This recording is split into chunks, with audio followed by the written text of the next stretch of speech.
Əgər sən də işləməkdən və dünyadan yorulmusansa, İlahiyyatçı Rüfət Qarayevin İncilər, Elmin Qapısı və Mənəvi Səyahət kitabını elə indi İsra Nəşriyyatdan sifariş et. İstədiyin ünvana çatdırılsın.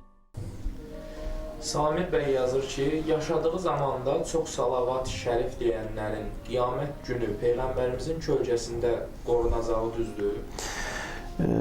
Hədis olaraq belədir.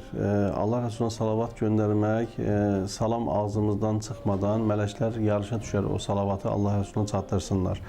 Amma bir həqiqət var ki, istər biz Allah Rəsuluna salavat çevirək, istər gecəni səhərə qədər oyaq qalıb namaz qılaq, istər gündüzləri bütövlükdə oruç tutaq, gecə-gündüz Allahı zikr edək, əməlimizdə bir şey yoxdursa, Allah Rəsuluna onu özümüzə örnək götürərək, ona bənzəyərək bir həyat yaşamırıqsa, o şəmsiyyənin altına girməyimiz, Allah Rəsulunun həmd bayrağının altında olmamız biraz çətin məsələdir. Sevən sevdiyinə bənzəyər, kişi sevdiyinə bənzəyər. Biri gəlib Allah Rəsuluna sual verir ki, ey Allah Rəsulu, qiyamət nə vaxt qopacaqdır? Allah Rəsulu buyurur ki, qiyamət üçün nə hazırlayıbsan?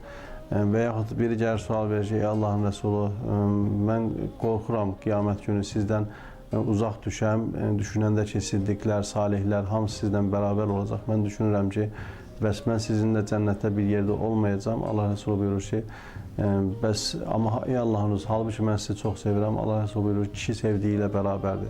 Əgər sən bizi sevirsənsə, həqiqətən də bu sevgin səni cənnətdə də bizimlə bərabər edəcək. Ənəs ibn Malik buyurur ki, biz bu hədisə eşidəndən sonra bunun qədər sevindiyimiz başqa bir hədis olmadı. Çünki kişi sevdiyi ilə bərabərdir. Biz də Allah Rəsulunu sevirik və bu sevdiyimizdə də tam əminliklə deyə bilərik ki, biz onun yolunda canımızı fəda edərik. Onun üçün də biz səmimi olaraq Allah Rəsuluna davamlı şəkildə salavat şəriflər gətiririksə və əməllərimiz də doğrudursa, düzgündürsə, inşallah ki, Allah bizi məhşərdə Allah Rəsulunun həmd bayrağı altında edəcəkdir.